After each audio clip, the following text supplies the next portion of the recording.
Ito na, ating kausapin si Ginoong Frederick D., ang Pangulo po ng Grains Retailers Confederation of the Philippines in Eastern Visayas. Good morning, maupay nga Pasko. Yes, good morning po, Sir Ted. Galing mo pa Pasko. DJ Katsa, good morning po sa inyo. Good morning. Sige, so inyo na bang nabalitaan ito sa GRECON at itong binabanggit na pagtatanggal na ng label sa inyong retail na imported rice? Yes po, Sir Ted. Na-back ko yung balita na yan. Sa una po, yung DA, sa ngayon, wala bang binibigay na clear guidelines regarding doon? Walang clear na guidelines. Okay. Number two, on my opinion ko lang po ito, dapat hindi tanggalin yung label ng grade. Actually, yung mga yung edang premium, yung well-milled rice na nakalagay, those are milling grade. Di ba? Para malaman ng customer, anong klaseng bigas ang binibili nila. Go ahead. Kami nakikinig. Go ahead, Frederick. Para malaman ng customer kung anong klaseng bigas ang binibili nila. Kasi pag tinanggalan mo ng label yan, pwede din lang ng isang negosyante yung customer. O imbis na, let's say, regular meal, pwede sabihin, walang label. Di ba? Mas clear na nandiyan nakalagay kung anong klaseng bigas, anong milling grade yung naka-display doon sa bawat presyo. Ano ang purpose para doon sa consumer na alam niya yung milling grade ng kanyang binibili? Yes po, Sir Ted. Let's say, yung customer, sasabihin niya, may bang restaurant ako, gusto ko ng premium, magandang klase. So, paano nito classify ngayon kung tatanggalin mo yung classification ng produkto? Paano kung... Ba? Oh. Sige, ganito. Yes. Frederick, para mas maintindihan natin, sa ngayon, kayo ay retailer diyan sa Tacloban, sa Region 8. Okay. Sige. Meron kang local rice, di ba? Yes po. Okay. Sa local rice mo, anong classification? Meron ka ding imported rice. Anong classification? Okay. Yung imported rice, may premium grade tayo, may well-made rice po tayo sa imported. The same, may regular meal din tayo sa imported. Okay. At the same time, sa local po, the same. May premium quality tayo, may well-made rice, may regular milled rice. Okay, sige. Sa atin lang po, nililabel po natin yan na these are local rice, these are imported rice. Para yung customer po, they have choices. Ano bibili nila? Okay. Ano ang kaibahan noong imported kamo doon sa, tama ba, premium at saka well-milled? Yes, Oh, anong kaibahan nung premium sa well-milled dito muna sa imported? Opo, Sir Ted. Yung sa premium, ang pinagkaibahan ng imported sa yung local are the milling quality. Yung milling quality. Makikita mo talaga yung imported rice na dumadating po dito sa atin ng mga premium ay talagang malilinis, buo-buo, at saka maputi. Yung locally milled po ng premium natin, yung bootle niya hindi ganun kahaba as imported. Number two, yung pagkagiling na medyo malinis, hindi ganun ka-linis doon sa imported. Talagang nakikita yung difference. Makikita nyo po, Sir Ted. Okay, sige. So, ano ang kaibahan naman ng presyo nung imported doon sa premium? Wala ka bang special? Talagang premium lang tsaka well-milled na? Opo, Sir Ted. Ganun lang ang nangyayari ngayon. Sige, okay. Sige. Opo. Magkano ang diferensya noong premium sa well-milled na imported per kilo diyan sa inyong retail? Dito po sa amin, ang premium rice po is ranging from 53 to 54 pesos for the imported premium rice. Okay. Okay. Sa local po, ang premium rice po natin, nasa 53 pesos po. Okay. Oo. 53 yung premium na ito. Opo, premium na po yan. Okay, sige. So, kaunti lang ang diferensya. Kaunti lang po, Sir Ted. Okay. Itong premium ninyo na imported, basically saan galing ito? Vietnam po, galing Vietnam. Okay, Vietnam rice. Dito ba, pwede sabihin natin, 15% broken yan, hindi 5%? 5% po, Sir Ted, ang premium. Okay, 5%. O sige. So, sa ngayon kasi, ang sinasabi nitong taga-DA, si Secretary Laurel, kasi nga daw, namamanipula ang presyo kapag yung imported rice, ika niya, no, na dapat daw, mga 48 lang yan eh. Ang sinasabi niya, magmula nang dumating yan hanggat sa magkaroon na nga ng 15% tariff, etc. No, logistics, mahabang kwentuhan ito. But basically, sinasabi niya, dahil lamang sa paglalagay ng signboard na yan premium rice, ipinapanik na nga sa ibang merkado nga ng hanggang 60 pesos. Ano ang inyong reaksyon doon? Ang problema po kasi, Sir Ted, ganito po. Ever since na binawasan nila ng 20% tariff yung bigas, yung walang exemption yon. From premium to well-made rice, lahat po nakaltas po ng taripa ng 20%. The problem with the importer, hindi sila bumaba ng presyo. Actually, dito lang sa Region 8, instead na bumaba ng presyo, lalong tumaas pa sila. So, ibig sabihin, they took the chance, they took the advantage na binawasan na yung taripa, ibig sabihin, ibaba nila, tinaas na nila yung presyo ng bigas. Okay, sige. So, Ano po yan? Yes. Nasa gobyerno po yan. How will they monitor? Ang problema kasi dito, Sir Ted, wala tayong agency na pwede mag-regulate yan. Hindi tulad doon na may NFA, they can regulate the prices. Sa ngayon po, walang ganon. Okay. Sige, so given na yung binanggit mo, so ngayon, ano ang effect nito? Assuming lang, kasi wala pa nga daw guidelines, pero mukhang ang kaisipan dito na Secretary Chu, pagbawalan na kayo, kasi dito ang pagbabawal sa inyo sa retail Pagbabawalan na kayo na maglagay ng signboard doon sa inyong bigasan ng premium at saka ng special. So siguro, isa na lang, imported rice tapos ang boxing, parang ganon. Ano ang reaction? Ano ang effect niyan sa inyo? Sa amin po, ang problema kasi dyan, Sir Ted, no? Yung effect hindi sa amin, doon sa consumer talaga. Sa consumer yan, ang babagsak ng problema na yan. Kasi ang isang consumer, bibili nga, gusto ko maganda, gusto ko masarap, alin dyan. Pwede ko yung ibigay ang well-built rice, ito, or ito maganda. Oh. I mean, pwede kong lituhin ang customer, ang consumer. Hindi po makakabuti sa consumer mo yan. So ang effect nito na naman ay ang hindi magandang epekto ay doon sa consumer na naman. Yes po. Isa po, Sir Ted. Yung consumer, kami magbibigas, alam namin yung mga classification, anong klaseng bigas. Yung consumer, paparin na malalaman, hindi sila well-educated doon sa klase ng bigas. So anytime, pwede silang nakuhin yung mga negosyante, retail, o banko, sino. Pwede nilang nilituhin yung produkto. May tanong ka, Cha? Kung walang label po yan. May tanong si Chacha. Go, Cha. So, ang pwede mangyari nito, no, Sir Frederick, kung sakali mang matuloy po ito, ang desisyon ng DA na tanggalin yung mga label, pwedeng gawin yan ng mga retailers, pero pagpunta ng consumers doon, dahil litong-lito sila, kung ano ba itong binibili ko, tatanungin pa rin naman po nila mga tindero-tindera, hindi po ba? Lalo na nga yung mga sinasabi nyo kanina, yung mga restaurant owners. So, pahihirapan lang natin ang consumers, ganoon po? Yes po, ganun po ang nangyayari. Ang hirapan yan, pag may customer po na nakabili ng hindi magandang klaseng bigas, ang sisisiin na naman ulit. Kayo ulit. Yes. So, Sir Frederick D, dito sa bagong desisyon na naman na gustong gawin, though di pa naman po ito final, wala ulit consultation with the retailers?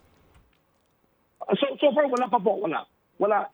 Even doon sa, actually, no, they should start from the importers Kasi ang retailer po, DJ Chacha, ang retailers, we only, nag-ano lang po kami sa mga wholesalers, sa mga importers, doon kami nag-rely. Whatever pabili namin, yan ang ibigay namin.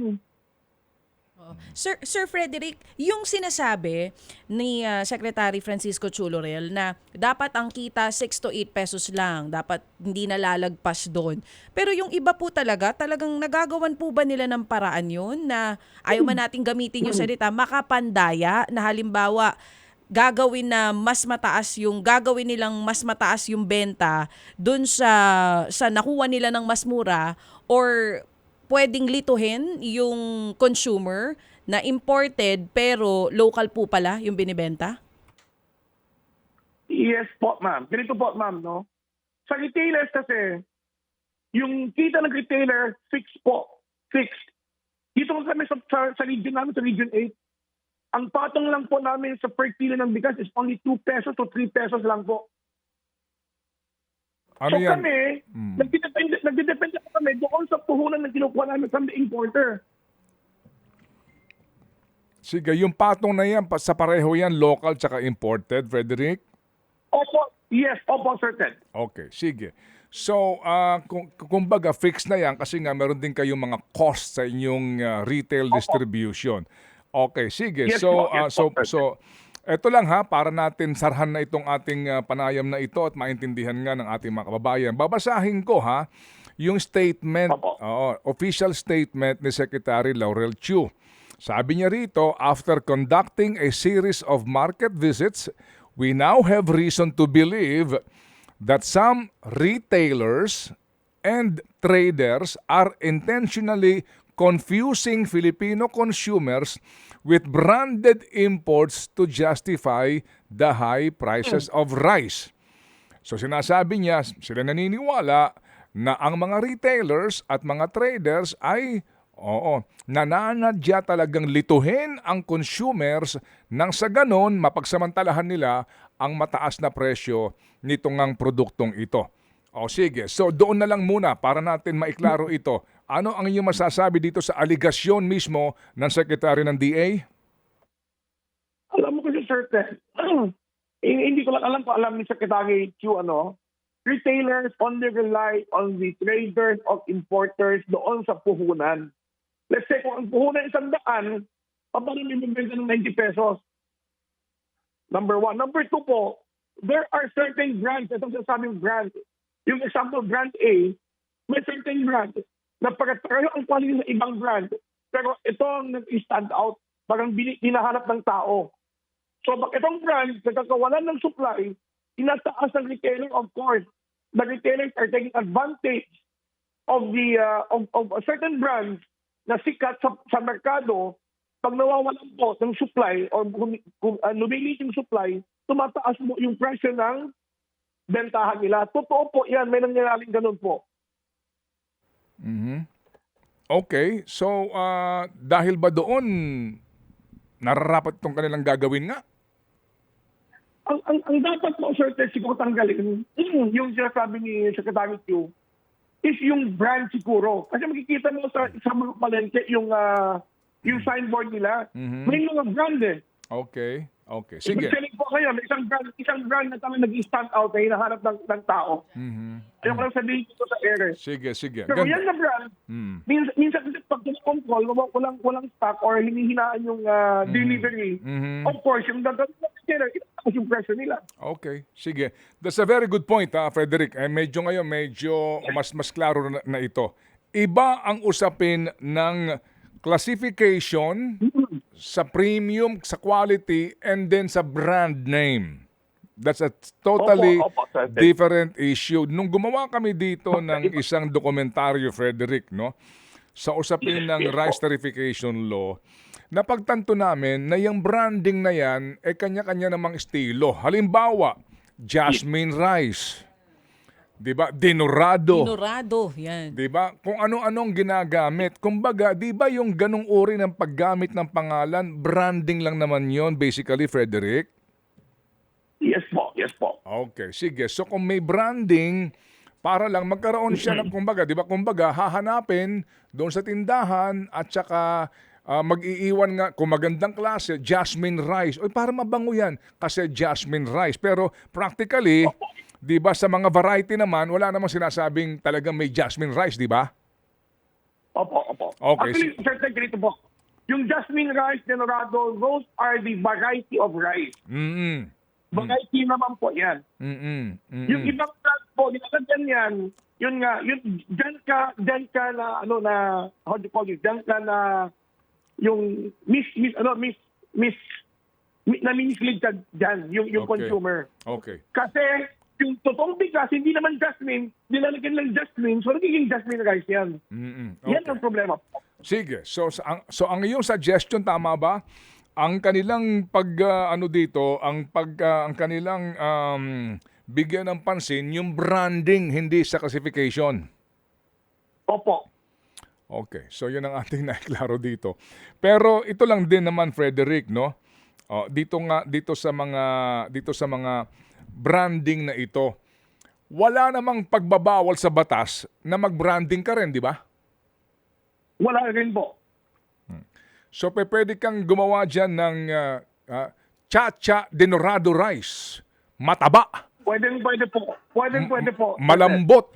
Yung Manamis-namis. Buong buo. Yun ang sinasabi niya kanina. Di ba? Pwedeng cha-cha rice.